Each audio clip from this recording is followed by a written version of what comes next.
Ladies and gentlemen, welcome to Comics Evolve, where we discuss all things around comics media culture with your hosts, Andy, Jarian, and Alex.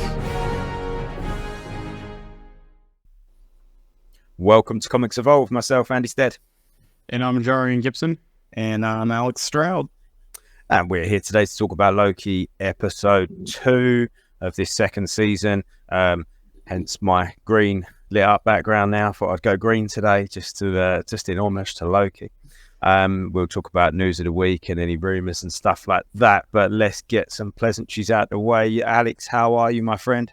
I'm good. It's been a good weekend. We got a lot of TV shows that have been happening right now. Feel pretty well fed on TV shows. So really was excited about Loki this week. I'm excited to talk about it. Awesome. Yeah, like we was just saying before we came on live, there's like 3 or 4 shows that we're all kind of juggling, that are coming out on a weekly basis. And it's quite nice having so many different sort of genres of show to sort of go pick and choose from and keep your brain occupied. We spent a long time. It felt like we spent like a whole summer with nothing. And then we've just got all these new shows. Mm-hmm. Jarian, how are you? Doing pretty good. Just got done watching the Commanders win. So, left hand up there for the Commanders. And happy to be talking with you two this week about Loki and the news and anything else that's going on. As always. So, remember, Funko brought out the Bitty Pops a little while ago. And I said that they'd only brought out, I think they brought out Star Wars, Disney, and DC. Mm-hmm. They brought out, they had Teenage Mutant Ninja Turtles ones a couple of weeks ago, and then I bought at the weekend some Marvel ones. Very cool. So we've got in, I'm going to open them up right now, but we've got in there a little mini Captain America, we've got a little mini Nick Fury, and we've got a little mini Thor, and we've got a mystery one. So I'm going to open them up right now. I bought these from Paul's Geek Garage. I'm going to see what a little mystery one is. I really like how these things are sort of displayed because you get this little hard stack, you see? Mm-hmm. It's like this little Funko printed hard stack that they go in. And these guys are just hilarious because I just find them really, look how tiny they are. And they come out in their little pot. Look, he's tiny. He's about the size of my thumb. So let's see who my little mystery one. Want some round cap? It does feel a little bit like that. You can get different mystery ones. I think we've discussed this before. Oh, and there was a special cap as well. And that's exactly what I've got, the little mystery one. The little mystery special cap from Civil War. There he is, little special cap. So yeah, quite pleased with those. That's another little addition to my little Funko miniature set. So yeah, they're quite fun. I quite like them. Here we go from the chat here. I saw the Marvel Bitty Pops today, but I couldn't pick just one, and I didn't have enough for all the sets. I wish Scarlet Witch wasn't a mystery one. Yeah, that's chat. I think she's the Scarlet Witch. You've got a 1 in 3 chance of picking her up. That Captain America one that I just picked out, you got a 1 in 6 chance of picking that one up. So I'm quite pleased with that one. So that was a good box to get for the first Marvel set. And obviously they take up a lot less space than these guys do. So you get loads of them and fit them in a shoebox. But yeah, there we go. Something fun. Okay. As we've here to talk about Loki, let's do it. Episode 2. Alex, you kick us off because I know you really, really enjoyed this episode and you've been busting to talk about it. So let's go. I mean, we jumped straight into the sort of action, didn't we? They went straight to 1977. No, yes, 1977 Yep. England. But before you get started, did you see the Eternals reference? Yep. Yeah. Kiko poster. Once again. Yep. I actually really like that.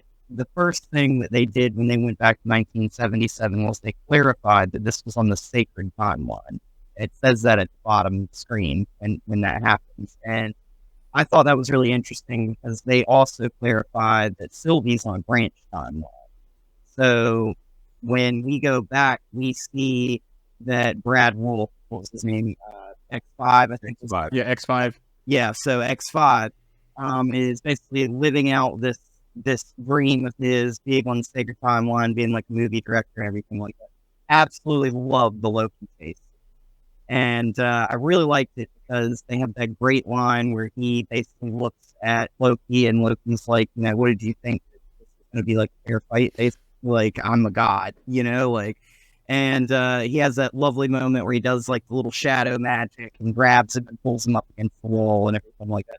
I don't know why, but like I was so like right off the bat, like I was just instantly like super into this episode because of that scene right there. Like it just hooked me right in because we haven't really seen Loki use magic in the show in a while. So to see him kind of like go full force there for a moment, not even really full force, kind of like just a little bit, but just he's kind of toying with Brad a little bit. He makes the fake crow, lures them there, like he takes a swing at one of them, and it's an illusion. And I thought the beginning. The Shadow Lokis was pretty cool. Yeah, with the horns. Yes. Yeah, it was nice to see him, like you said, Alex, almost like go a little bit, sort of unleash his powers a little bit more. Mm-hmm. And I think he did that throughout the whole episode, actually. Yeah. I mean, like, we do see later on, like when him and Sylvie meet up, we see a little magical explosion. They grab hands and they create an explosion to kind of clear the room, But yeah, like we definitely, we don't see Loki use his magic that much in the show, obviously, because he's been in the TVA for, a majority of it. So it's nice to see him kind of get back out on the timeline outside of the TVA and get to use magic for me. So. From the chat here, I feel like Loki got his his magic groove back from Facebook chat. The swagger was epic. That's Jimmy Cloud. And then also too, the Shadow Loki's really cool. Love that myself. Yeah, that was quite a neat little trick, wasn't it? But yeah, he looks like he's got a bit more confidence back, especially after that first episode where he was like panicking about. Rightly as well, but he was scared, wasn't he, in that first episode? And in this episode, it seemed like there was a bit of a time jump, almost from the end of the first episode to the start of this one. It seemed like Loki and Mobius had been kind of searching for a short while when they came through that first portal, didn't it? Yeah, I feel like at the beginning of this episode, it feels like maybe there was a little something missing to the story that we didn't see happen, like play out in front of us, because it seemed very like important that they track down Brad and they figure out what was going on with him. And I don't think they ever explained why they were so focused on just him and not everybody else. But it's very interesting to me because it was like the whole episode that they were talking, interrogating him and everything like that. It seems that there was so many more people involved in that plot that happens and plays out at the end of the episode, but they're like not even tipped off to any of them except for Brad for whatever reason. So I thought that was really interesting with this episode. This almost felt like an episode 4 filler to me at times with the whole Brad thing, and it seems like by the end of this episode, things wrapped up way too quickly as far as that big threat that they had to take care of by the end of the episode, which they did for now. They still have to get some of those people that were doing it, but I don't know, this kind of felt like an episode 4, not an episode 2 to me, unless there's something that we're going to do some kind of episode 3 or 4 actually shows us some behind the scenes things and doesn't explain, because I don't know, this felt like a rushed episode to me. Jamie said something to me earlier on, actually, not Jamie Cloud, Jamie Smith, and because I said it. They tried to, like, from my perspective, they tried to make me feel stuff that I just kind of, personally, I just didn't feel. Like when Brad was trying to wind up Loki, like I was like, oh, he's going to get angry. When he said something about his mum, I was like, oh yeah, okay, he's getting a bit angry. But I kind of never really got that, oh yeah, go on Loki, like punch him. And then when he did it to Mobius, I really wasn't that bothered. Then when they, the Loki and Sylvie reunion, which we'll get onto in a bit, again, I kind of wasn't really that bothered. And then obviously, again, which we'll get onto in a little bit, again, when the timelines all went, I still wasn't that bothered. But then Jamie said something and I was, oh yeah, that kind of makes sense. He said, it also gave me the feeling that these things happening earlier in the show are because in the grand scheme of things, they aren't really things that we need to really care about that much. Like the grand scheme of things is bigger than what we've just seen. Does that make sense? Almost like we're not supposed to care about them too much because there's bigger stuff going on. Yeah. Yeah, I almost feel like that whole... I felt like we spent a lot of time focused on X5, Brad, Wolf, like in this episode. And I felt like a lot of that had to do with... This was a character development episode. This was one that was like, I feel like, supposed to lay the groundwork a little bit. And I'm going to explain why. But Loki says a line in there and he's like, there are lives at stake. in this to Brad. And Brad, like, goes on that rampage about how terrible of a person Loki is. He should be a villain. He's good at being the loser, basically, and to just go ahead and be a villain and everything. But, like, Loki at one point in this episode is talking to Sylvie, and he's, like, now shifted from the TVA is bad to the TVA is a defense. Mm-hmm. And his mindset's changed. And one of the most interesting points I felt like they made in this episode, which is a weird thing, Loki says, remember the time I was in New York and I did this and I threw Tony Stark out the window and it wasn't very tactical? For that version of Loki, that is the most recent thing that basically happened to him on the timeline. Mm-hmm. So I found that for him to be like, remember that? Like, oh, you mean the last thing that happened to you before you came in here? And it was probably only about a month ago. In regards to actual time, like it was very shortly, just a little while ago, But obviously for us, it was like 11 years ago. Mm-hmm. Yeah, so it's kind of like a weird little thing there, but I really liked what they did where they had Loki almost get wound up by Brad, and Loki kind of gets really into his interrogation method and then backs off. Mobius is the one to lose it, slaps him, they leave. Loki's following Mobius, and they have a nice little piece of dialogue after that, and he's like, where are you going? And Mobius is like, I was following you, because he's referring to, I was following your lead in there when they were interrogating Brad, but after he loses it, leaves, Loki's following him, and it's like this weird little, like, they don't really know what they're doing in that moment, and it's like, let's just go get pie and sit down and talk about this, like, as friends, and figure out what we want to do here. My son pointed out that was a little bit like Men in Black when they go get the pie. And they go, should we go get some pie? Yeah, let's go get some pie. He said, like, that's where they, like you said, where they go and sit down and like figure stuff out. Mm-hmm. Yeah, it's definitely interesting to see. This is more of like a buddy cop show this season, I feel like, with Loki and Mobius. Because, like, suddenly everybody, like, after everything's kind of going in utter chaos, everybody's listening to Loki right now. Because him, Sylvie, and a few other people are the only ones that are in the know of what's really happening right now. And all the variants that are in the TVA, it's utter chaos for them because they don't understand, I just need a line from Mobius saying, I'm too old for this stuff, to kind of complete the whole buddy cop thing, lethal weapon-like, thing in there. I don't know. Some reason this season, the TVA is kind of giving me Zion vibes in the Matrix. I don't know why. I've been saying that since last season. Yeah, I didn't really see it last season, but this season's really, kind of get it to me. And the whole key lime pie thing kind of gave me that whole scene with the steak in the.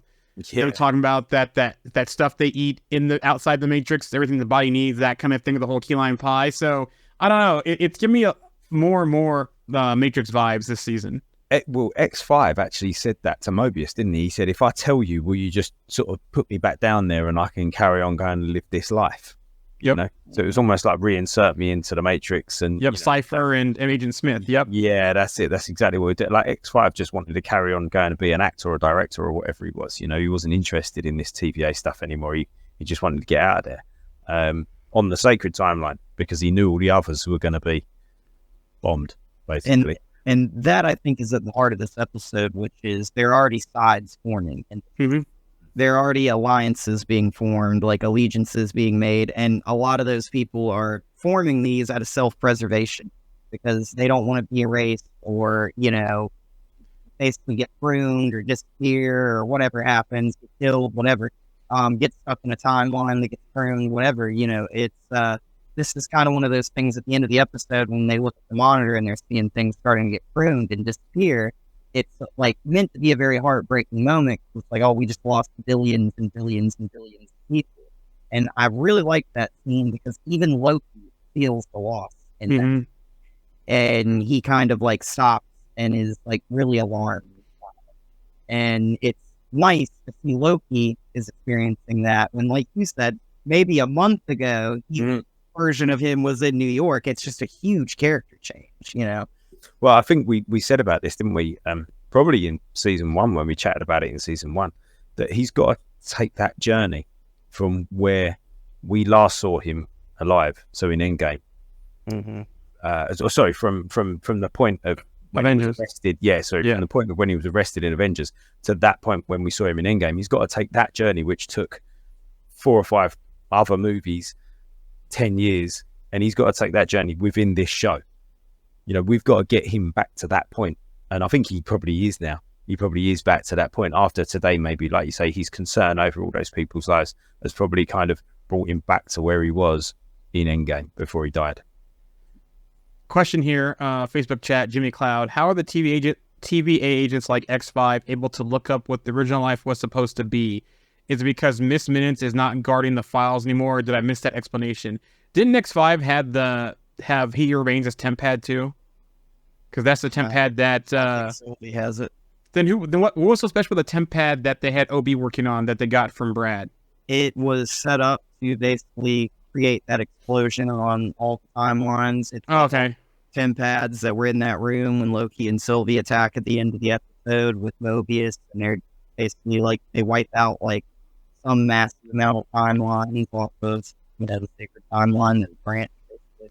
Okay, for some reason I thought that he ended up getting that temp pad off of Sylvie and she stayed in Oklahoma and he went there and got it. So I was confused at that point. He lies and tells them that it's so he can't be tracked, but in all actuality, it's because they've like modified that temp pad basically for a branch timeline. What else is interesting as well, and this goes back to this whole time travel thing, is that how long has Sylvie been in Oklahoma for?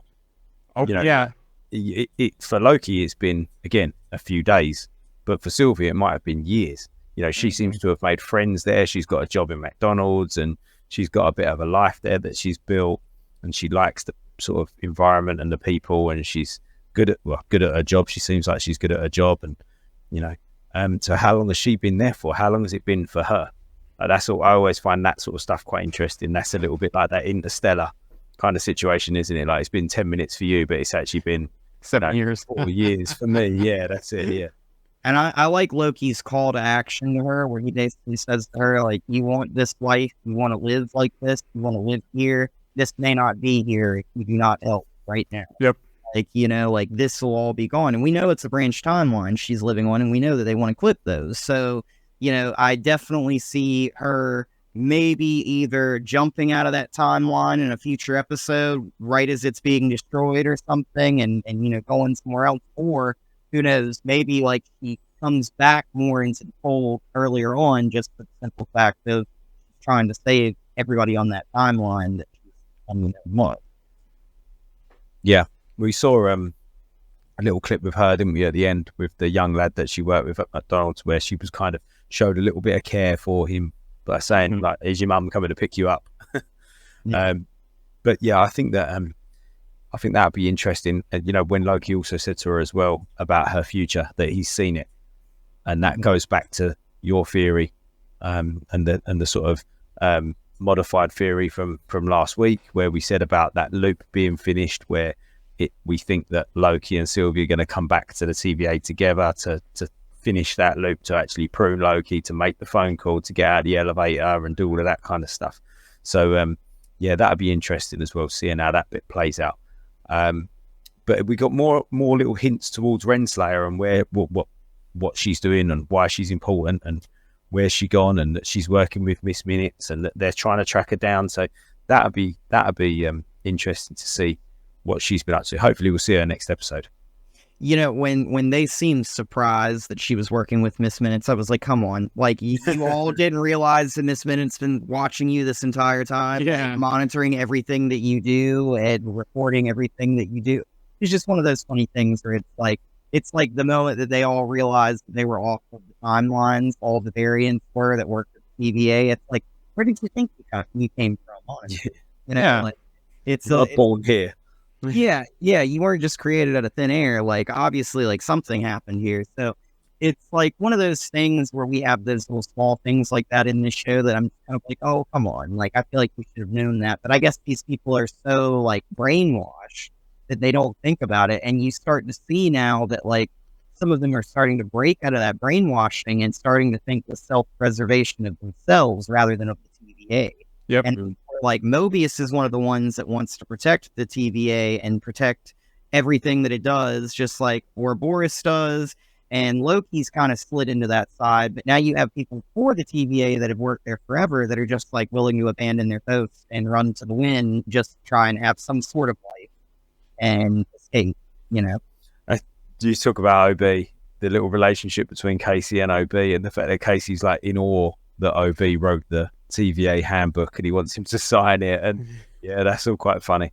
But there's this whole blast door problem as well, that they can't get the blast door open and they need Miss Minutes, and yeah, it's there's a whole sort of other side problem going on there as well, isn't there? So we've just got Loki and Mobius over here, and then OB has got his own sort of little missions that he's got to complete. OB seems like such a special character because it's like if he literally writes the guidebook to the TVA, he's the one that literally keeps like the time loom or whatever they call that thing, you know, like basically trying to piece it all together, and he's the one that's got like all these solutions to fix everything. It seems like he's got to be one of the earliest members of the TVA, if not one of the first. You know, I still think he's a variant. He has to be a variant. Yeah, I mean, like it's interesting. I just want to know his history. I just want them just to kind of just explain like what it was like his first day, how he got. Do you know what? I would take a whole episode of that, of OB's, like where he came from, him growing up and being in the TVA, writing the book, meeting Loki again, you know, growing old. I'd take a whole episode of seeing that. I think that'd be fantastic. Yeah, I wonder if we eventually get a Marvel Legends episode of OB. Cool. I mean, you know, cool. I feel like he's such a smart character that it's like one of those things where it's like Kang, yes, is a genius, but it's like he's also, you know, like his variants have, whichever one started the TVA originally, let's say it was He Remains, he put OB, and he's like one of the smartest characters probably in the MCU at this point, because literally he's like holding everything together, you know, like try to create problems or create solutions to problems. From the Facebook chat here, could OB have been the first to work with He Remains? I reckon we probably get a full episode showing that. That would be a good thing. Right there, it'd be pretty cool to see. And also, too, I think they're setting up to really like OB and have a hidden agenda, Jimmy Cloud. Yep, exactly. That's why I keep saying I think he's a variant. You know, when they first cast Kei Hei Kwan in this role, I didn't thought Mr. Glyphon in this role until we found out not. But I still think he could possibly be a variant. But I think your comment about him being early on or one of the first to work with He Who Remains is a very good thinking and probably spot on comment. Yeah, I think that could be true as well. You know, I mean, he wrote the book. If he's written the book, the guidebook on the TVA, he's got to have, like you said, worked there for a long, long time. I mean, how long ago was that when Loki first showed up to him? You know, when he's time slipped back to him, because he seemed to sort of forget at first that even when he remembered when we was watching it, it still seemed like it was a long time ago for him. So I think there wasn't a gap like 400 years. I think it might have been, yeah, something like that. Yeah, between those 2 points. But before that point, though, when he went back, how long still was he there for? So yeah. Well, and what's funny too is in the first episode you see the TVA has that suit that's got the crack in the glass and everything like that. So it almost like seeing this and seeing it progress, it almost makes me feel like OB's dealt with problems like this before. But this is just one of the first times because, you know, it's like he's just kind of like, okay, like this has gotten really far worse than it should have at this point. No, Miss Minutes, because Miss Minutes would normally deal with these problems to help like resolve this, and she's disappeared. So there was a little bit like with the TemPad, wasn't it? With X5's TemPad, he goes, "Oh, have you seen this before? Do you know what it says?" He goes, "Yeah, it's all in here." And he's like, he's already seen this problem before. It's in the book. Just go and read the book. Yeah, that's typical. That's typical, isn't it, of an engineer as well? It's like, have you read the book? And you're like, no. Read the book, then come back to me. I almost wonder if next episode we are going to start getting more He Who Remains in here. Yeah. It said that we're going to get some flashbacks, the Citadel, that kind of stuff, and then I'm hoping the Victor Timely stuff is not something like the last episode of the season where they finally go back at the, you know, before the whole thing we see with the loop that we think is going to happen in the TVA. That I hope that whole scene's not the last episode of the season. I actually feel like that might be the next episode because we just had the whole time loom thing, and that device that he's got reminds me almost like exactly of the giant time loom, you know, the big thing where they had the catwalk out to and everything. that seemed like a much larger version of that. So I almost kind of feel like we're going to see them like trying to save some of these branch timelines, but needing to come up with some like alternative methods on what to do here. So they're going to go back to like one of the earliest iterations of this device and see if they can like look at that, maybe reverse engineer it timely to kind of maybe point them in a direction on how to fix it, you know? They might even ask OB where it all came from, where these ideas came from, and he might be like, well, there was this guy, you know, in this World Fair or whatever it was, you know, go back and see him. Do you think that they'll be able to also fix some of those broken branches that we still saw on the screen? Because it looked like some went away completely, but you still saw fractions of some on the screen. Like Sylvie's one. Yeah. That's still there, isn't it? So yeah. What is happening to that one? Is that going to stay? Is it going to go? Are they able to fix it? You know? Yeah, I feel like this is going to be one of those things where they're probably not going to be able to fix a lot of the branches, and every time they lose more, it's going to probably be even more of an impact on the people in the TVA. Because I feel like for like Mobius, right? Like Mobius's big question this episode is, what was your life on the or outside of the TVA on the Sacred Timeline? Like, who were you? What did you do?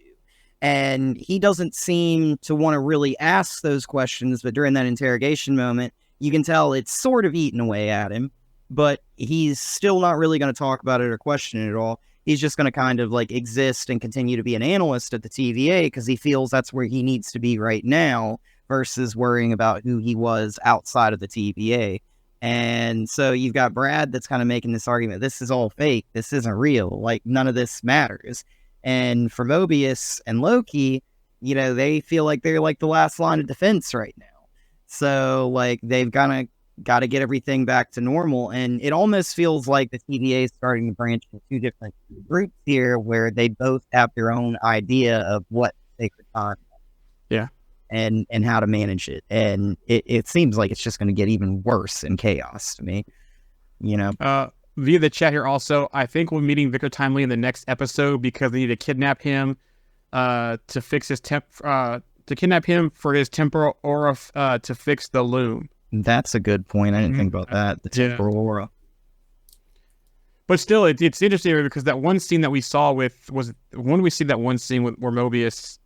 was in a Quantumania. It was Quantumania, one of the post-credit scenes where we saw Mobius, and how terrified Loki was of that seems like that the first time he'd seen him. Yeah. Since He Who Remains, it seems like that was the first time he's seen Kang or a Kang variant since the end of Loki season 1. Yeah, is that what you're saying? That's actually that's a good point. Yeah. He was like, there he is. That's the guy. So we might well be seeing that scene in the next episode. I feel like just generally speaking with this episode, although it was his own, almost like its own contained episode. It kind of didn't really.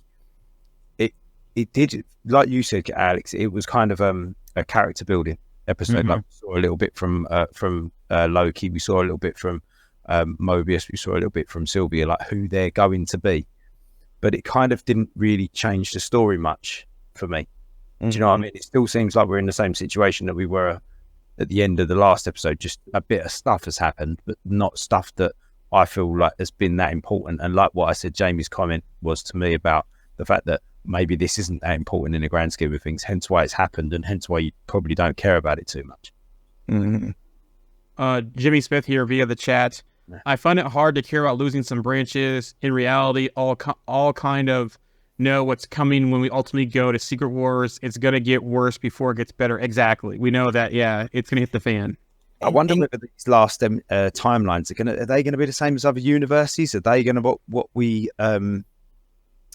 incur? Like, are they going to be the incursions? These branch timelines? I was actually going to get to that. I was going to say, I was sitting here watching this episode and I was thinking about like all the branches and everything, and I was like, man, you know what? Like overloading the multiverse with branches and everything. That almost sounds like that leads to incursions, And that could be like, this is like incursions are just a side effect of a multiverse that's gotten out of control at this point. And, it's just universes are colliding because they're forced to almost, And I think this builds up to that.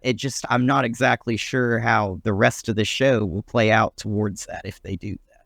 Because it's going to be, I feel like, kind of complicated for them to kind of do that, you know? Do you still think we'll see something like this, the first fallout from this season in the Marvels next month? Well, that's what they kept saying, wasn't it? Yeah. That's the first incursion in the Marvels. I mean, I'm not quite sure how. Like, it doesn't, by seeing the trailers of the Marvels, it doesn't seem like that's the route that they're going down, does it?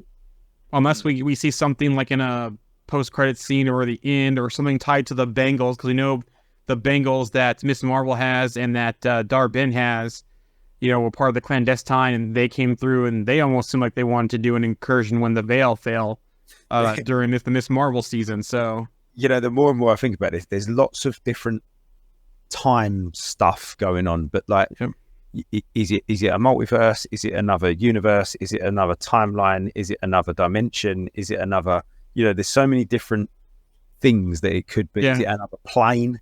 We've seen different planes, like the temporal plane, and we've seen like the what's the one in Black Panther?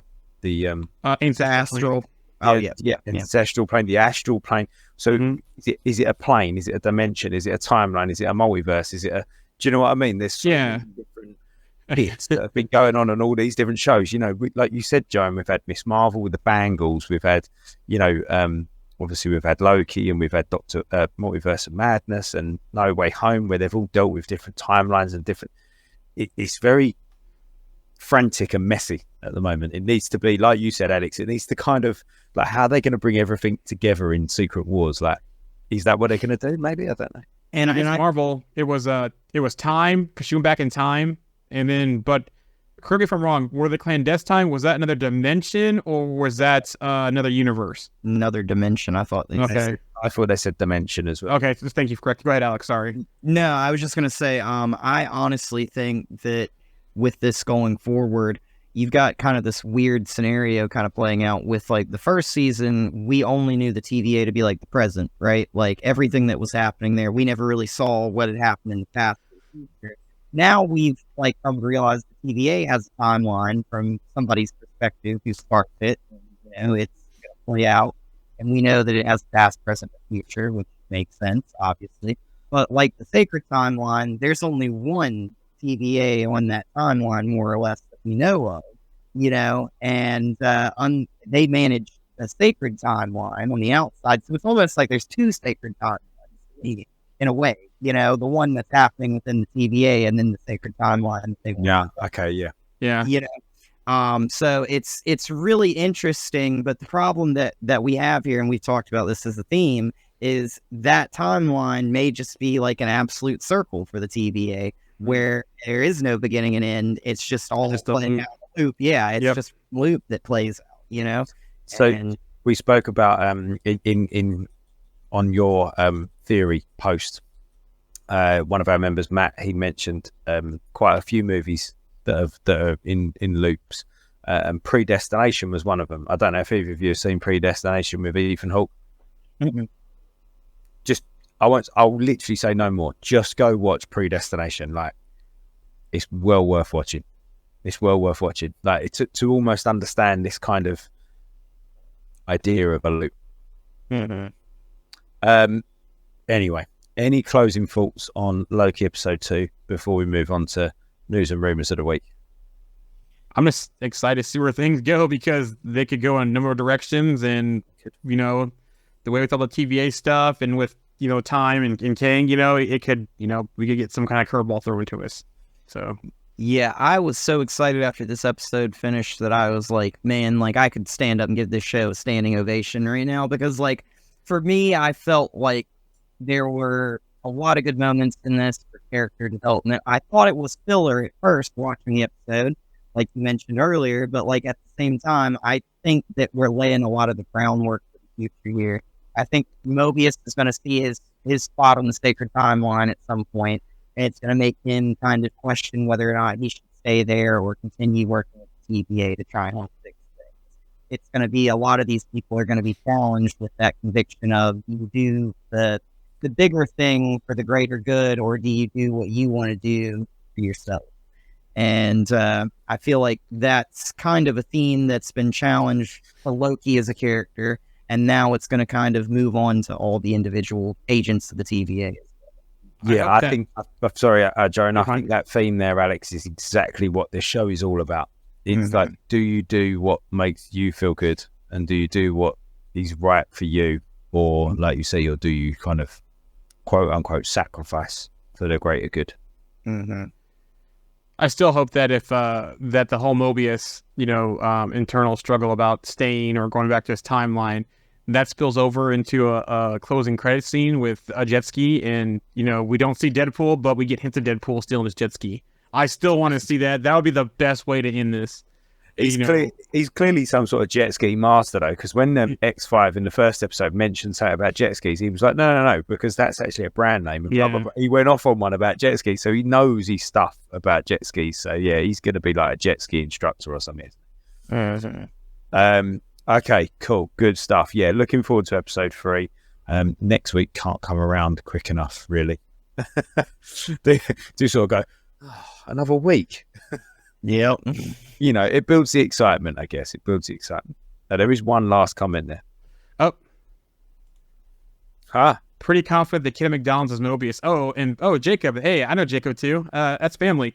Yeah, that's a good point, Jacob. That could be him in Braxton, Oklahoma. I wonder what lake he's going to for that jet ski, though, because he's kind of landlocked. So... Maybe that's why he's got such a thing about him, because he is landlocked. Yeah. Yeah, that'd be pretty cool, actually. I never even thought about that. That's a good shout. Okay. Yeah, good shout. Thanks. They keep on going back to that kid, and he keeps on popping up. So, I mean, he seems somewhat important. Like maybe he leads to something. So I mean, it's a very good point. Yeah. And that's why Sylvie's taking a liking to him. Maybe she knows if it is. Yeah. She knows that it's him. I don't know. Okay, cool. Should we move on to some news and rumors from this week, Jared? Yeah, we got a question though, so let's do this from the chat here. News question: I'm sure we all saw the tiny clip where Captain Marvel called a friend, and it's supposed to be an Asgardian. Do we think it's Thor or Thor in love together since she is Stormbreaker's holder, or could it be Valkyrie perhaps? I'm gonna say if she called an Asgardian, and I think it's gonna be Valkyrie. I think that because right now, I still believe Valkyrie is still the proper leader of the Asgardians, still, right? King, isn't he? Yeah. So yeah, we know Thor's still out there with love and all that kind of stuff, but I'm thinking that could be Valkyrie. The other one, wouldn't be surprised if she called Sif, because Sif still likes to pop up in certain things. She popped up, the way she popped up here in Love and Thunder. She's popped up in Agents of S.H.I.E.L.D. Where else was she in her adventure? Oh, here we go. Jacob's saying it's already confirmed to be Valkyrie. So there you go. Okay. So never mind. Forget my whole thing about Sif. It's Valkyrie. Yeah, it kind of makes sense, doesn't it? It's obviously quite strong on the female characters, the Marvels, and it would make sense for it to be another female character and somebody like Valkyrie, like you said, as King of Asgard or the current leader of Asgard, whatever she's calling herself. It makes sense. Best not Rhodey. So news, let's start with Loki. So we're talking about Loki the news. Season 2 has become the second biggest release of the year for Disney Plus with 10.9 million views in the first 3 days. The only one bigger was The Mandalorian. So that's still the champion. Writer Eric Martin says they weren't allowed to use certain characters in Loki. We're fortunate that we really have our own little sandbox, but we're able to really be really creative and branch off into other directions without stepping on other projects. And some of that's by design, while some of that is we found out along the way. In terms of actual marching orders, there have been certain points where it's like, oh, you know what? This character is being used by another project, and you just have to pivot. But in terms of our drama and our story, and we're taking our characters, it is really just following them and their needs, improving them on the page. And if we can prove that, then nobody steps in and says, you need to do something different. So I wonder what characters they wanted to use that they couldn't. Yeah. It's interesting. I mean, do you think they would have been characters that were in those places at those times that they're visiting, maybe? Like Rocks in Oklahoma, where that's tied to Asgard. Maybe they couldn't use some Asgardians in that scene, or bring other ones in, or even since it's Loki, they wanted maybe to have a flashback with his mom like they did with Sif in the first season, So Yeah, I feel like Asgardians have to be some of those characters, at least some form of Asgardians. Like somebody. I'm not going to say Thor, but it has to be maybe. I feel like we've had some pretty big name drops in these episodes already. Like even though we haven't seen them, but we've had Tony Stark drop. Yeah, his mother drop. Yeah, so there's two big ones right there that have had a huge impact on the MCU. So. I also wonder if any Ant-Man characters too, since Quantumania just came in and we're off for Quantumania, and that's when we had the whole first introduction to Kang in the MCU outside of He Who Remains. So I'd quite like to see Scott and Loki have a little tete-a-tete. Actually, that would be quite funny. So Loki season 2 had a full-on multiversal war, but it was removed. Executive producer Kevin Wright says, in one version, we go full-on multiversal war, but even as we were saying that, it felt completely wrong, jumping to something we haven't earned yet, which I think is right. They need to save that full-on multiversal war for Secret Wars, build up the Kang Dynasty, and then finish off in Secret Wars. Mm-hmm. I feel like at the end of this season should be kind of like when everything's just starting to go into like chaos with Loki. At the end of this is when like all the wheels have fallen off and it's just gotten out of control, and this just goes right into the build up to that utter collapse of the multiverse and Secret Wars and everything. Tom Hiddleston is the first MCU star to have executive produced 2 Marvel Studios productions they also star in. He was a producer on Loki Season 2, but he also was on Season 1. Other MCU stars have been executive producers on one MCU project they are acting in, but Tom Hiddleston is the first one doing 2. So nice. It's obviously adding other strings to his bow. Yeah. We have some Screen Actors Guild news. They have not come to a deal. As of Wednesday night, negotiations have hit a snag. The AMPTP walked away from the negotiating table and wouldn't even counter the SAG's latest offer. The studio CEOs have refused to continue negotiations and won't offer a counter to SAG's latest offer. So right now, basically, talks are suspended. AMPTP says gap between sides are too great. There also, from the SAG, was a bipartisan bill named the No Fakes Act, have been introduced to protect actors, singers, and others from having their voice and likeness become AI generated. If passed, the act would hold people and companies liable if they produce or host such digital replicas without consent. And this goes back to the whole thing where we've seen on multiple projects now, actors have said they've been scanned. So, and there's even some projects they've showed where you've seen clips where they are using AI backgrounds instead of real actors in the backgrounds too. So that's why they're doing that. So there you go. It's amazing. It's been, how long has this been going on now? 6 months? 7 months? Since the beginning of the summer, maybe? It's been a long time. I wonder how long. The writers were first, and then SAG joined in. That's right. So, I wonder how long it can go on for before it has a real significant financial impact on that sector. I mean, we've got a studio here in my town, and a lot of those people have like started working other jobs and everything because of that. And some of them, like I don't know a lot of these people, but I have a friend that works around them, and he's mentioned to me that some of them are like, I'm pretty happy with my new job. Like, I left that, and like some of them, some of these people, like they're just from different walks of life, and now they've got different jobs, and they're like, it's more stable than what I had before. So, well, this is it. It's like we don't need to be worried about Tom Cruise and Tom Hiddleston and Chris Evans and Robert Downey Jr. Like, they're fine. Like, they'll be okay. It's these people, like you said, Alex, these guys that are working at the studios that aren't working because. I'm not saying it's the actors' fault. That's not what I'm saying, because we know that there's lots of different actors. We've had actors on this show before, we've had Luck on the show telling us how difficult it is as an aspiring actor. So it's those guys that you got to feel for. So yeah, but then I guess this is my point. Like, I guess my point is, how long can this go on for before there's irreparable damage? How many of those guys are going to go out and get another job, and then when this problem is solved and they go, "Oh yeah, we've come to a deal." They're going to go, "Well, there's nobody to work in there anymore." Yeah. It's just interesting there must be some sort of analysis that's been done on it by somebody somewhere, and they've said, well, we can hold out for 18 months or whatever. I don't know.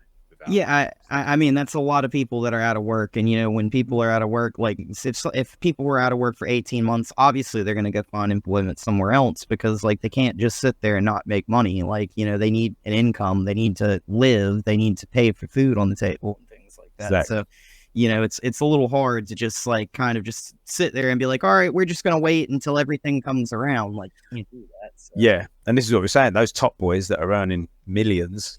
Yeah, they can wait. They can. They'll just go, I won't buy another Bentley this year then, Yeah. I think it's really going to impact TV too, because we're now into October and a lot of those new series, they haven't had the premieres yet too. Mm-hmm. So think about that. It's going to affect a lot of these broadcast TV shows because so far you don't really see any of those really happening right now.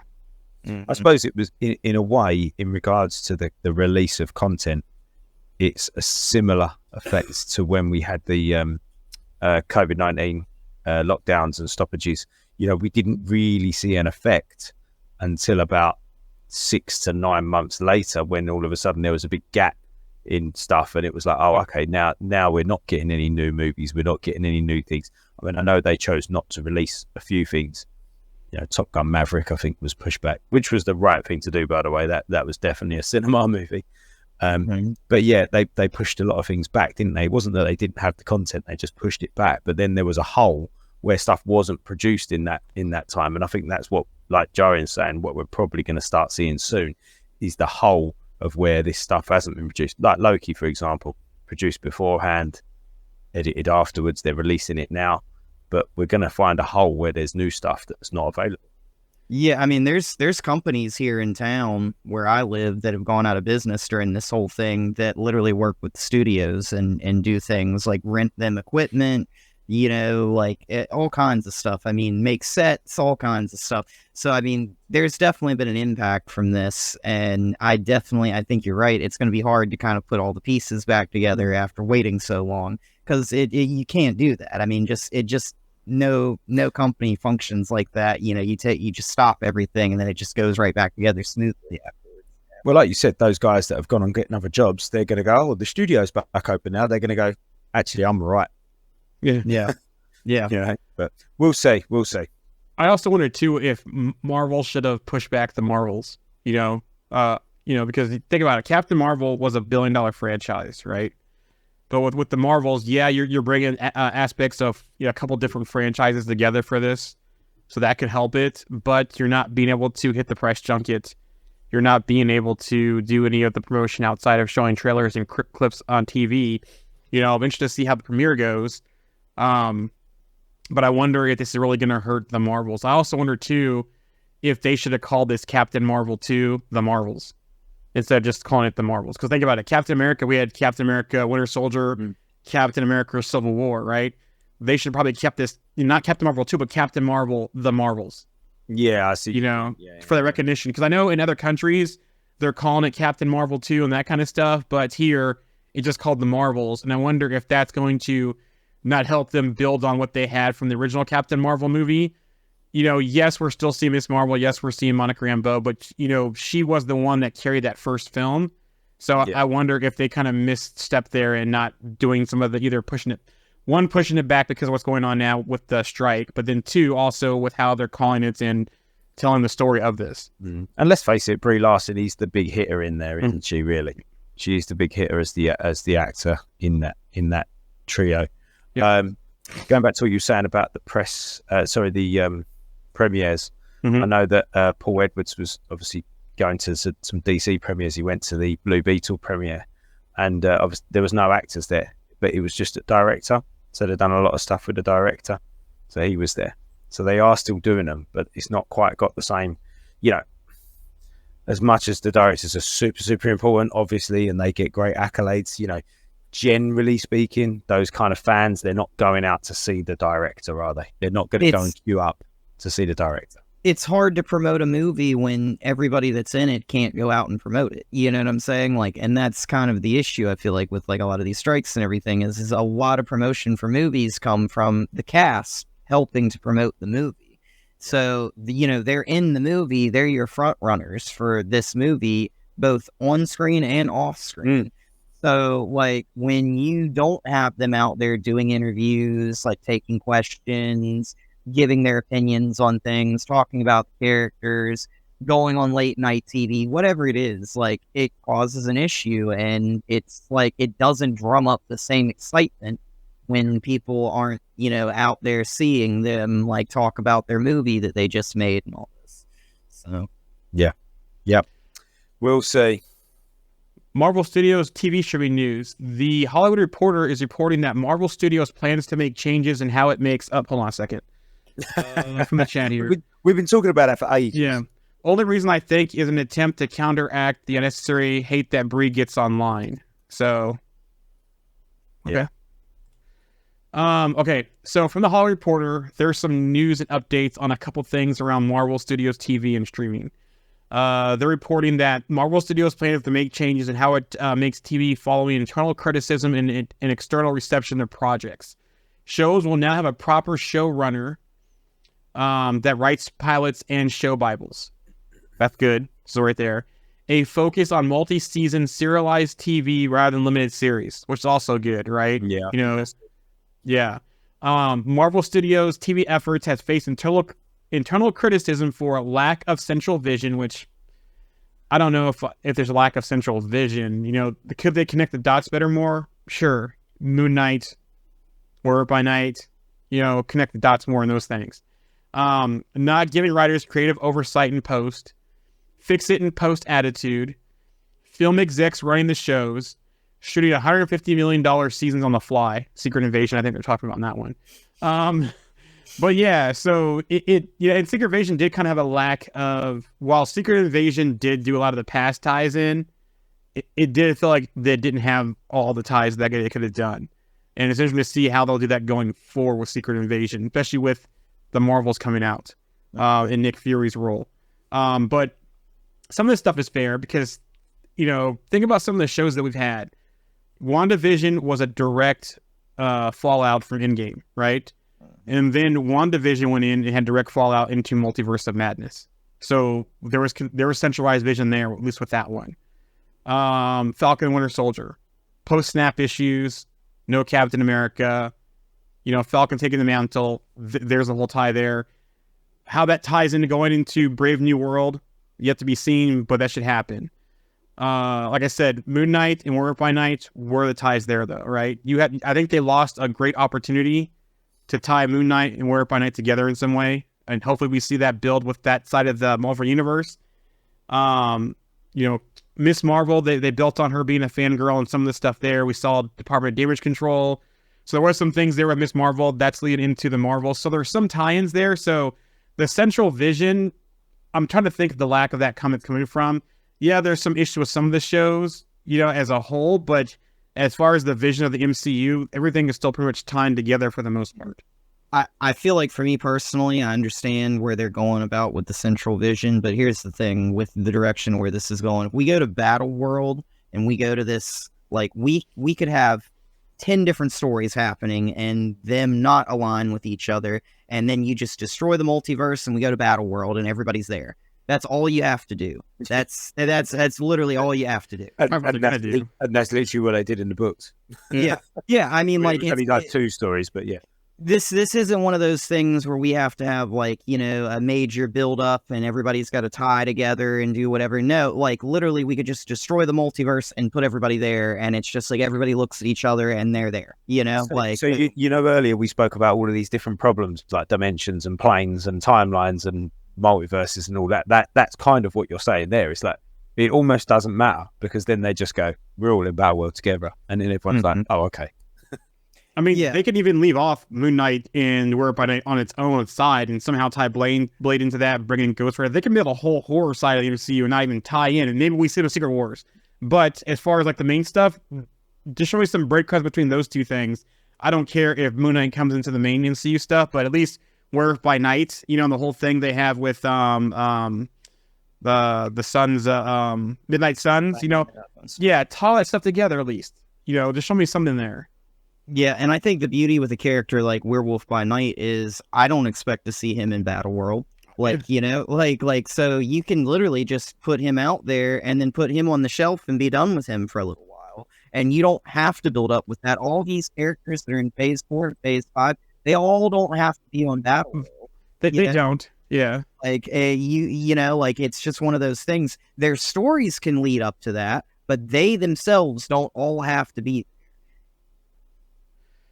From the chat here, I think there's a great potential in future special presentations and shouldn't be dismissed totally. Yeah, and I'm not dismissing special presentations. That's not my point. My point is keep doing those. I like the content they do at Werewolf by Night. Just have it tie into somehow. It was pretty cool at the end with the color, kind of symbolizing them coming into modern times, but at least tie it to Blade, tie it to Darkhold, tie it to Ghost Rider, tie it to Moon Knight. Do some kind of breadcrumbs there. We were just left there with the end of that. And yeah, we got Man-Thing and that kind of stuff and Elsa Bloodstone. And we got some of the horror creatures that we saw in some of the statues and that kind of stuff. But at least give us something to see that we're going somewhere with it, right? Don't just leave us hanging. And that's my point. But to finish the quote here, so many origin stories could be done this way. And it's especially about Cap Return the Stones or more in depth about life during the blip. Honestly, I don't really care about him to return the stones anymore. I think that ship was kind of staled. Yeah, life, I was going to say. Yeah. It was great as it would be, or it would have been. Yeah, that has kind of gone now. Yeah, and it might be interested in like 10 years' time to go and have a look at it. I feel like we're going to loop back to that at some point. Yeah, maybe. At the end of this is all going to be one of those things. It's like, oh, you remember Endgame, like all that time ago? Yeah, all 20 that, years ago. all that set up all this that's going to cause this. Yeah. Wars and, you know, Kang Dynasty and everything. Had Tony Stark would have not invented the time travel, none of this would have ever happened. Yeah. But he had to invent time travel and put all of us on this path. And that may be when we walk Tony Stark back out and get him back into the fold in this, like on Battle World or something. And see, that there would make sense if they did it that way. But to just have that special, just have it just to see, I'm like, you know what? I don't really care anymore. At first, I was like, okay, how are you gonna get the ether back into the reality stone? You're gonna get the space stone back in the Tesseract. You know, exactly. How are you gonna return the soul stone? Right? You know, are you gonna get a soul back then? What does that do? So there's too many ways you can't really explain some of that stuff. So I think that ship has sailed. I love your idea though, Alex. If they do that, sure. But as far as like the other comments, more in depth about life during the blip, we kind of got some of that during Endgame. We got some of that during Falcon and Winter Soldier. We've kind of got that in bits and pieces in different projects. I think they've kind of Shang-Chi as well. Shang-Chi, yeah. I think we've kind of, you know, move on from the blip. We're in a new multiversal phase. You know, or the multiverse saga. I think we need to get past the Infinity Saga. Yeah. Unless there's something that's going to be a major role in the multiversal saga. I agree, but I do think that the idea of origins in special presentations is a great idea. I've said this before about someone like Nova. Yep. So, would be a great special presentation, bringing in the origins of Nova. Silver Surfer. Yeah, I mean, Norman Rad. You could just pick a character out of the blue and just say, there's a 45-minute special presentation, and now that's them introduced to you as a viewer, and now we can put them in a movie, and you know they are. I didn't even watch the Department of Damage Control because they obviously played a part in the previous saga, and they're still in this current saga. So how that kind of turned sinister, and were they actually infiltrated with secret, as part of Secret Invasion? That would be a kind of cool, interesting one to do. And we said about this before, didn't we? About the fact that it doesn't have to be about a person. It could be about an organization, or it could be about an object as well. So it could be about the Bloodstone, for example, or the Darkhold, or it could be about damage control, or it could be about, a different organization, Oscorp, or it could be about anything. I would love for Agatha in that Darkhold Diaries show just to mention that, like, 40 years ago, she casts this curse on somebody to be a werewolf who's like Jack Russell's uncle or, whatever, father, and then it just gets passed down the line. Or even his niece, Vampire by Night, Yeah. Like, they could totally do something like that. And it could be just a passing line. And it would be a nice little connection. But, like, Or I met this cowboy, back in the 1800s, and he ends up being the caretaker, or Slade, or the first Ghost Rider, Carter Slade, right? Carter Slade. Yeah. I don't, from the chat here, I don't dislike the multiverse saga. And trust me, I'm not saying I don't like it. I just think we need to kind of, unless there's a big factor in this new, I'm sorry, never mind. I'm reading this wrong. I don't like the multiverse saga, but I'm ready for Secret Wars and the next saga. I've lost any hope I had for Wastelanders at this point, so we're ready to move on. Is that RMC? Is that you? How did you guess? How did you guess? I would love to see a Wastelanders. And you know what? A Wastelanders would be a good thing for a season on Disney Plus, or even a special presentation. Yeah, I'd take Wastelanders. I'd take like a one shot. That's what that's what special presentation is. Isn't it? It's like a one shot. Yeah, what if episode? If they gave us one of those of that, I would be happy. I feel, not even two. Yeah. So now after that, moving on to Daredevil, because the same article I mentioned also talked about Daredevil was in this article too. So also from the Hollywood Reporter, fewer than half of the series' 18 episodes had been shot. So before the strike started. What was interesting, though, is that Marvel Studios has let go all of the writers and directors involved and will be starting from scratch with Born Again. Marvel plans to keep some scenes and episodes, though over-serialized elements will be injected, with Corman and Ord becoming executive producers on the 2-season series. So it sounds like it's going to be 2 seasons of 9 episodes each. Also, there's been a lot of chat about White Tiger, and it looks like we're going to get the male version of White Tiger, it sounded like, for this, and that he was going to defend him in court. And other rumors out there were saying that there was a little bit too much of the courtroom drama versus Daredeviling, and so they're going to tweak that. Daredeviling. You know what? I don't understand that, because like I feel like the court, like after watching the Netflix show, like, you know, it was handled so well, where they did a nice little balance of the court versus him going out at night and being Daredevil versus him in the courtroom fighting, using his abilities as well, just not punching people. And, you know, like I don't really understand that. I hope that they don't like try and cut out all the court stuff in the Daredevil show, because it's such a good part with this character, you know? And here's the biggest thing I didn't get from... Actually, I'll get to that in a minute. So Vincent D'Onofrio went to Twitter to start talking about this. He said, unless you really know what's going on, there's a chance you could be wrong about this statement, referring to people getting all mad about what's going on with Daredevil. We're going to bring forward the best series we can, one we can be proud of. Have some trust, my friend. Trust. He went on to further say, every cool project I've been involved with has evolved constantly during pre-production, post-production, and post. It's just reported one of these days as it's big news. It's not. It's a simple bunch of creatives doing their best to get it right. It's a constant in this business. I wouldn't have it any other way. Frankly, I'd be worried if we were settling for less. So Vincent D'Onofrio is like, look, this is part of the business, man, and we're doing the best we can. We want to get the best product out, and we're making the things that we need to do to give you the best product that we can. So there you go. Yeah, I think like he said there, it happens all the time. Yep. Now it just gets we just know about it, and the age of social media and things so fast happening. And everything's news these days. You know, oh, they've let go of this, right? That's big news. You know, and actually that happens all the time. It's just we're now more aware of it. It's like people going, is there more crime now? I mean, I don't know, maybe there is, but is there more crime now? Well, there's more people, so there's going to be more crime. But is there relatively more crime to the amount of people that we had before?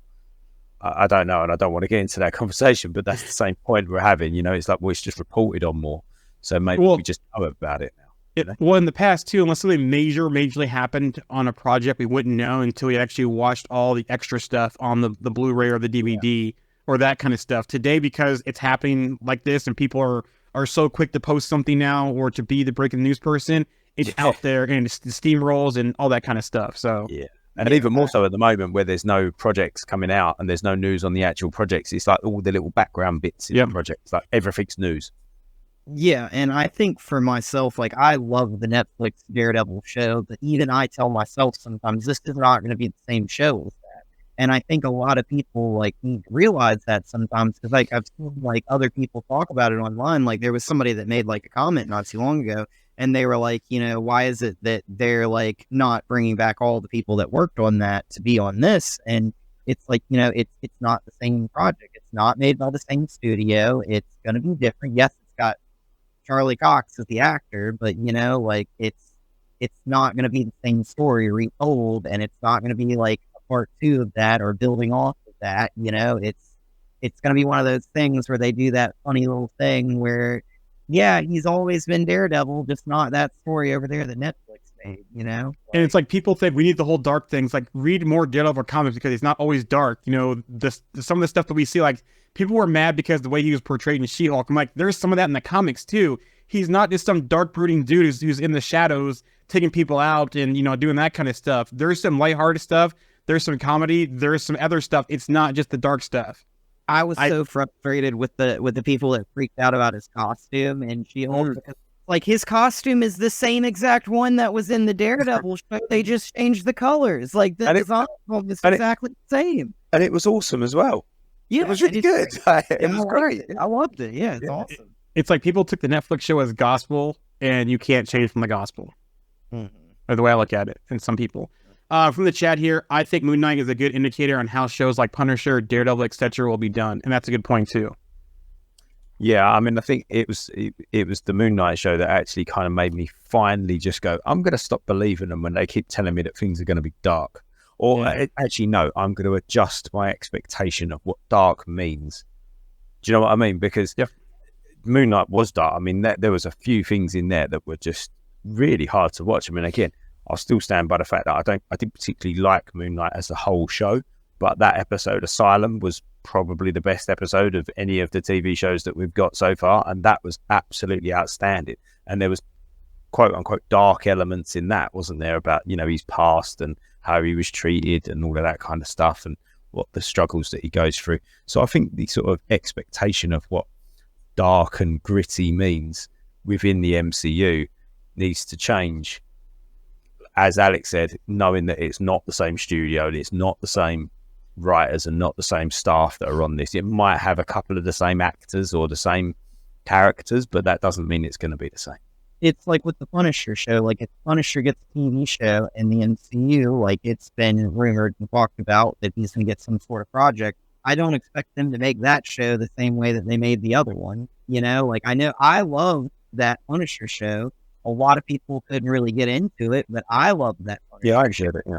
You know, and I mean, I don't expect it to be the same. I mean, I don't expect them to tell the same story. We've had Punisher movies, we've had a Punisher TV show now. It's like, I almost don't even expect them to talk about, like, death of his family and all that kind of stuff. Yeah. Just pick up and move on. They're probably going to Spider-Man it.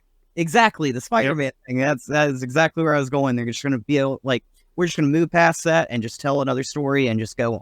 Yeah. Okay. Having said that, the only way they could do a Punisher show, and Jorian, you did say you was up to date with Gen V, didn't you? Yep. They should just use puppets. Yeah.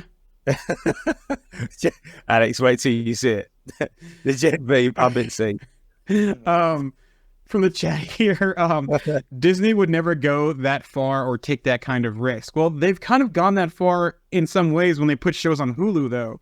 The stuff they put on Hulu wasn't always as clean, and they've gone a little bit, you know, past what you see on Disney Plus. It just depends on what medium they do that. And if they do something like that, it'd be interesting to see with how Hulu does play out in all this, and if they basically absorb that in and change that, we could see some of that, but we'll see.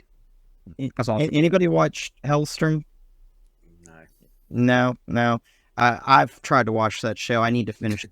I've tried to watch it probably at least like 6 times all the way through, and I always seem to like fall asleep or just lose interest towards the end. But cool character, but that's a very dark, you know, Marvel character. And yeah, MODOK show. That show is not clean at all. You know, like that's like Robot Chicken. That's like if Robot Chicken and MODOK had a baby and made a show, is what MODOK was. Yep. Yeah, it's ridiculous. But there's a lot of like things I feel like that have gotten put on Hulu that are, you know, kind of that outlet for those dark kind of weird, kind of non-traditional Marvel projects, you know. So let me read this part here about some of the details of what Born Again was, and let me tell you what people are doing after they found this out and that Daredevil is changing. So first, originally they had Matt hang up his cowl for a year after failing to save Foggy. So Foggy wasn't in the show, but Foggy was dead originally, and Matt failed to save him. Kingpin would have been mayor, went on a campaign of backing law enforcement while discouraging street-level heroes like Punisher, Daredevil, and Spider-Man. Karen Page was never considered to be part of the show, wasn't even referenced or alluded to. Foggy's death situation would have been part of the first episode. The trial of White Tiger would have been the first big arc. It would have been focused on Matt taking on Hector Aya as a client, the White Tiger. After he stopped a mugging, it turns out the mugging he stopped was actually some corrupt cops who were trying to silence an informant before he could go to trial. One of the police officers accidentally dies in the process, leaving Hector labeled as a cop killer. Two things from this are interesting. One, they mentioned Spider-Man in reference to Daredevil. We would have gotten any kind of connection there. Or even Kingpin and Spider-Man. We knew that Daredevil was going to be there in the show. Punisher was going to be in the show. Frank Castle in some capacity. My biggest thing, though, people are calling for Kevin Feige's job because Karen Page is not in the show. Really, you want Kevin Feige gone because Deborah Ann Wall is not returning to the show. Really. Seriously, people? Are these the same people that were asking for a Madison TV show? Because if so, probably, it's like, I'm like, Kevin Feige has basically ran the ship of Marvel and $30 billion plus franchise, and you want him gone over Karen Page. Is that what people are going? I saw an article about people calling for his job, and I was like, for what? Like, what's happening? That was because why? Do you know what? All that sounded pretty good, though. Yeah, but I guess because they didn't like it internally, and so now they're scrapping. Some of the stuff will still remain. I've read people posting stuff out there. Some of the concepts will still remain. They're not getting rid of everything. They're keeping some stuff, but I think they're going to probably make it more action-packed versus less lawyering from the impression I'm getting. Yeah, no, fair enough. I mean, the whole idea of Fisk being mayor, I quite like anyway. Yeah. I read that Devil's Reign arc, and I thought that was really good. And getting White Tiger in here, hell yeah. Yeah. I also kind of feel like there's something kind of weird kind of going on here where they probably also, we just had, the She-Hulk show, Attorney at Law. They probably don't want to do another another similar thing. Like, oh, we just did one lawyer show. Let's do another lawyer show, Especially if it's not very good lawyering. Yeah. You know what I mean? Like, you've either got to be good at it or just don't really do it. Just have it as a real side piece, Like, either do it properly or don't do it at all. Mm-hmm. From our chat about the Marvel pushing the envelope, and that kind of stuff, this is a pretty good comment. They push the envelope more with animation, it seems. So yeah. I think I said on a post last week, like, if I wanted to watch a courtroom drama, I'd go and watch a courtroom drama, and I probably wouldn't do that via a Marvel project. Mm-hmm. Moon Knight news. So also the Hollywood Reporter talking about Moon Knight.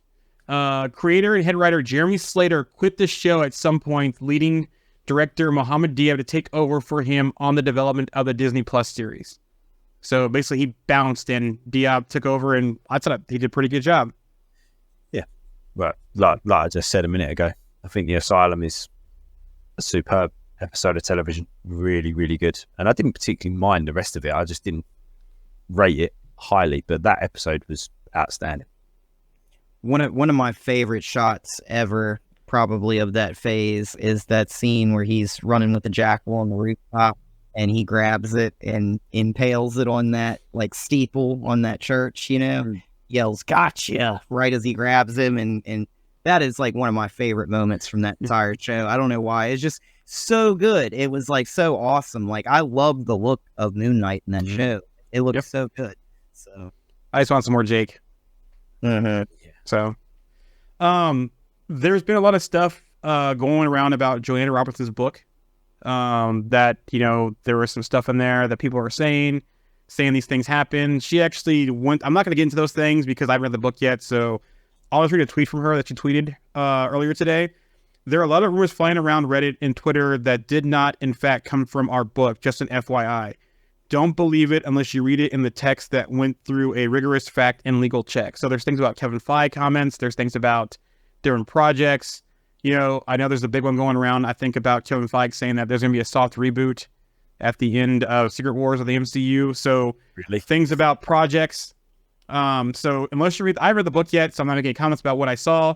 But the things out there. But unless you read the book, don't believe what you're seeing out there right now, because there's a lot of smoke around her book and things out of it. And a lot of the usual people that just spat off when they hear stuff that are the ones circulating that stuff. So just an FYI. Alex, coming here to you. Agree, Alex, that was awesome and definitely more Jake. So that has to be RMC. Or Jamie S. Deadpool 3 news. Deadpool 3 is expected to keep its May 3rd, 2024 release date. This is via the Wrap. I think it's ambitious, but here's what it says. For Disney, the R-rated Deadpool 3 is keeping its May 3rd, 2024 release date. The summer season has worked well for Disney in the past. The film was a lot of pressure on it to test whether the former Fox Marvel properties, now assimilated into the MCU, will provide extra value to the ongoing multiverse saga. Now, again, this is optimistic. I think it's ambitious. I still don't think this is going to happen the summer of next year, unless that strike ends like quickly and they can. I understand they got half the film already done, but you still got to do post. You still got to do all this work. You still got to all that kind of stuff. We're almost towards November, and that means you're going to have 6 months here, 6-7 months to get this thing done and ready, tested and ready. So I think it's ambitious. I think it's optimistic. I still think this is going to be a fall movie or 2025 early movie. So, yeah, I agree. Toad is rumored to make a return. So another one from the Fox universe. Ray Park. Huh? Ray Park. So He played him. Ray Park played him. He was in the first X-Men, but was he also in the second series too, or that's somebody else? No, that wasn't Ray Park, but that was somebody else. Yeah, but it's playing Toad. Okay. Yeah, so I don't know which Toad it's going to be. So we're going to get Toad making a return. More rumors is that Wolverine and Deadpool will get trapped in a dimension and fight many of their old villains. And that's via Daniel RPK. So, Spider-Man freshman year news. We have some casting news now. Zena Robinson has been cast as the voice of Harry Osborn. Aunt May will be voiced by Carrie Walgren. So we're not getting any of the original voice actors. We're getting, or actors do the voices. We're actually getting other people. Ironheart news. Via recent copyright filing, confirmed that Sacha Baron Cohen is featured in the main cast, but his character is still a mystery. So it's official now. He's in the show. Man's a genius. Yeah. X-Men 97. Have you seen some of the Funko Pops going around about X-Men 97? I have seen some of them. I've got a couple. So it seemingly that they might have spoiled the villain of the series. Yes, they're continuing from last time, but it looks like the Goblin Queen, Madeline Pryor, is going to be the villain of this new season, along with the existing villains they've already had in the cartoon. So, some of those Funkos look great. Mm-hmm. They really do. They literally look like. I know this sounds ludicrous talking about Funko Pops looking like cartoons, but they look like cartoons.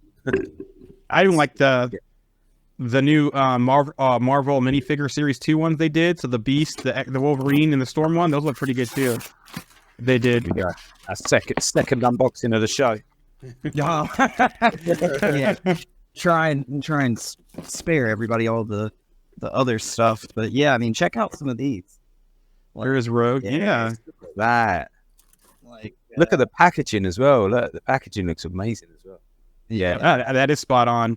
And some of the other Funkos, you see Magneto. The Cyclops. Have you got the Cyclops one?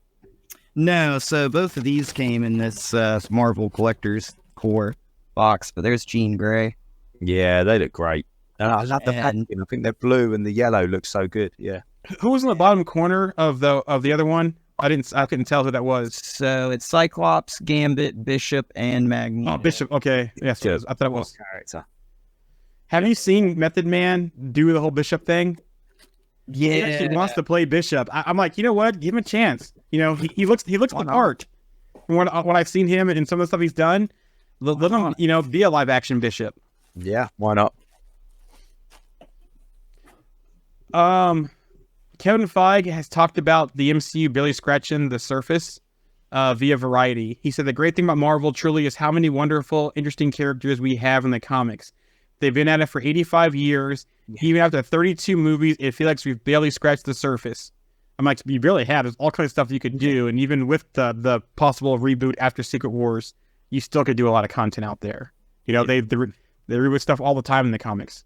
So people die, they come back. They even change from an inhuman to a mutant. So hey, I think I've got a lot more acceptance of a possible reboot and of getting a new Iron Man and a new Captain America and a new because some of these storylines that they've not done yet that do involve those characters, it'd be a crime to do those storylines without those characters.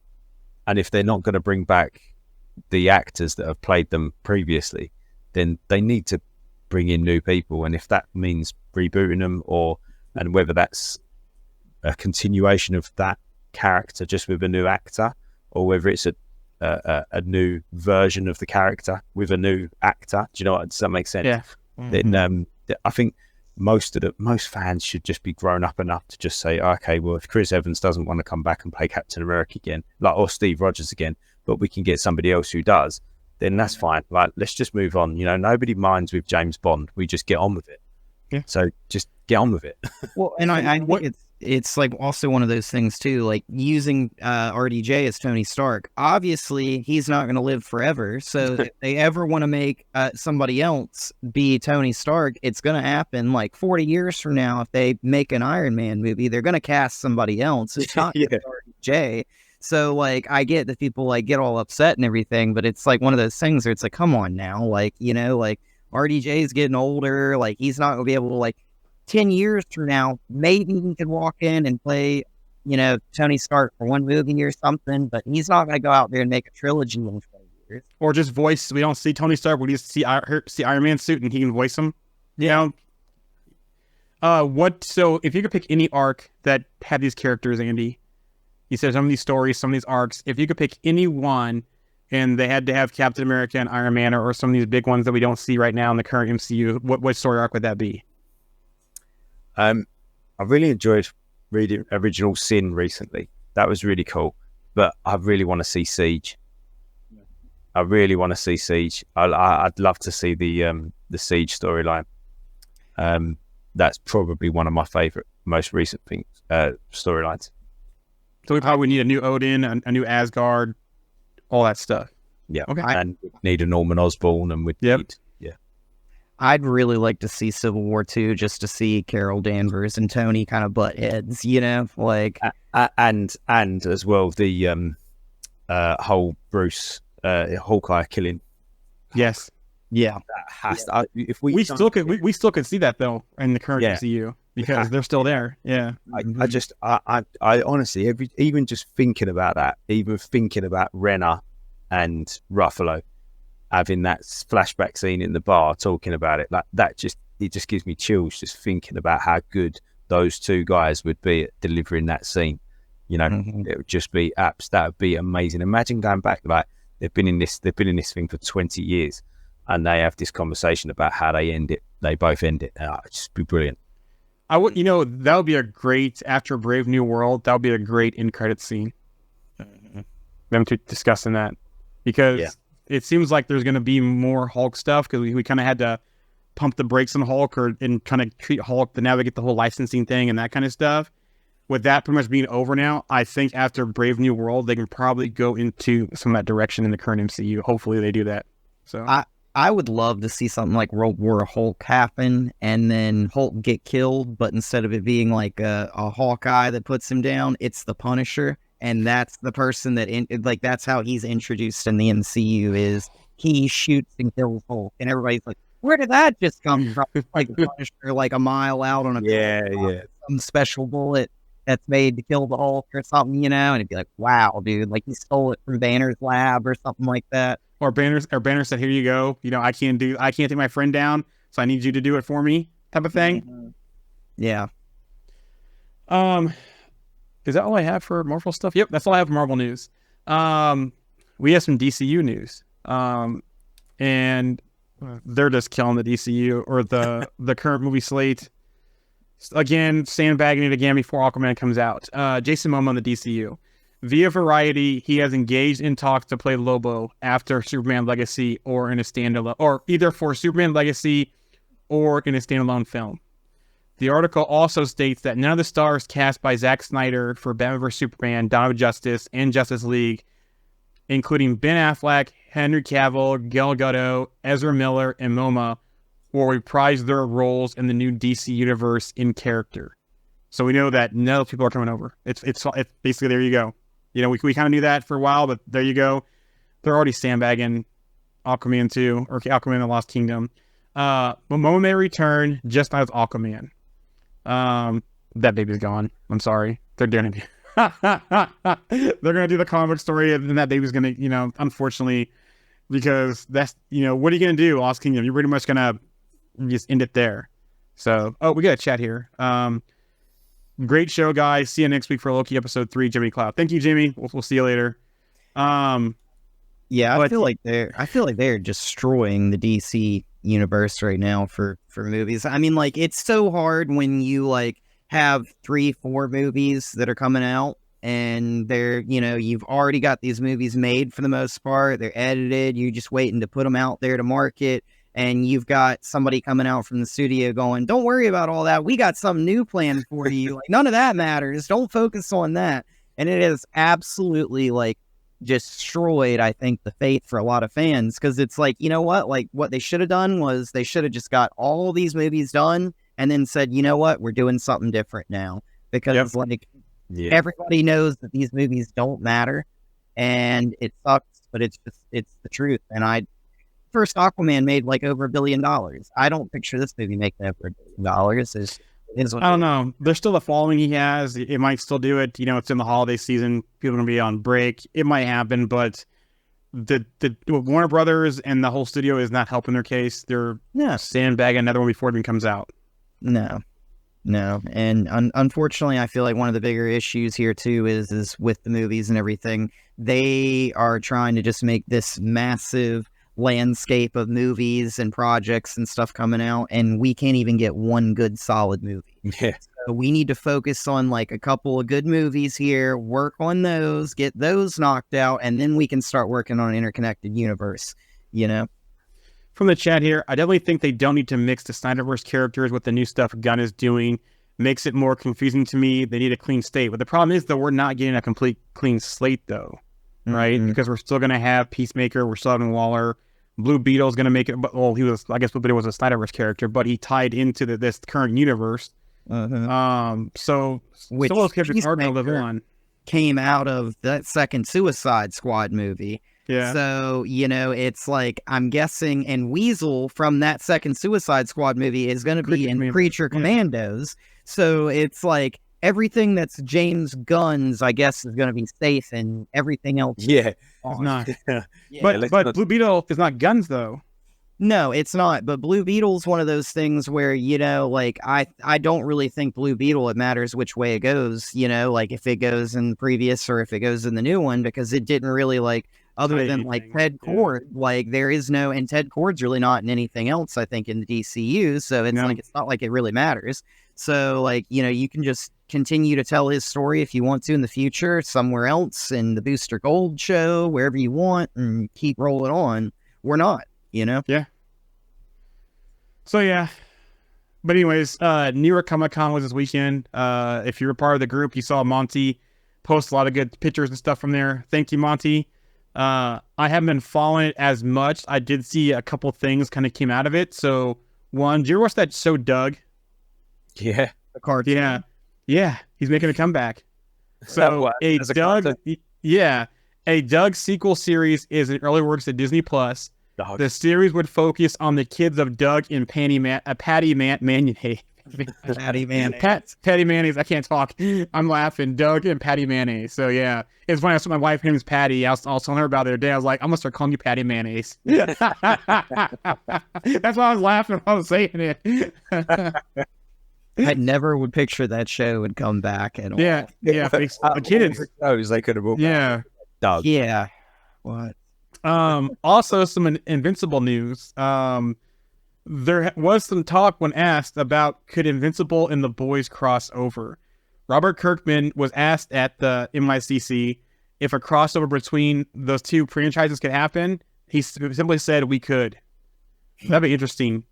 I mean, Omni-Man versus Homelander. I mean, in the comics, I'm pretty sure Invincibles met Spider-Man. They had like a little crossover where they did that. So, like it's not Omni-Man versus Homelander. Mm-hmm.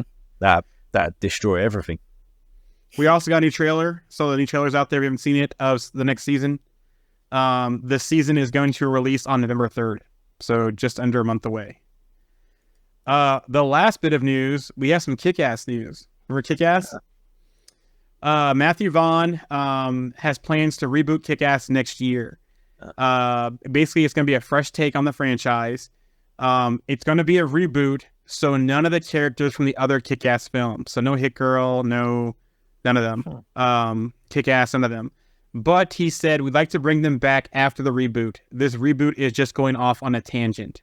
So it almost seems like they're maybe going to focus on other characters and do kind of a side thing, but possibly still be either the same as the current one or bring back a new Kick-Ass, a new Hit Girl, Big Daddy, that kind of stuff. So I think I've still just a side note and mixing Kick-Ass and Marvel. I still think that Chloe Grace Moretz could do a good Mystique. I think she could, yeah. I would have seen her in some kind of role in the MCU. I definitely, Mystique, I could see it. I could see it maybe Emma Frost, maybe. I'm trying to think. I could see her as an action, Mystique would be good because Mystique has a lot of action fighting stuff too. So I definitely could see that. But yeah, any kind of character that has a lot of action and fighting style, I could see it because I think she pretty much did great at that young age as Hit Girl. Yeah, she did. Very good.